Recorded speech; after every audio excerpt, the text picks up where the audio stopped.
So tip ko sa inyo guys paano magkabit ng belt ng drive belt ng Chevrolet Suburban 2023 kasi wala itong tensioner. Isa lang may adder ito, isa. Yan, so napakahirap nito.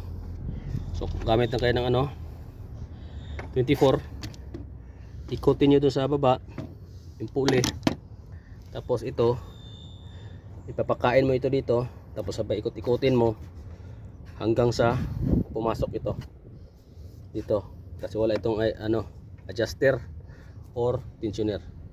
So yun lang, ikutin ang pulley sa baba yung malaki gamit ng 24, tapos ikutin clockwise dito, papasok ito dito sa yung may idler.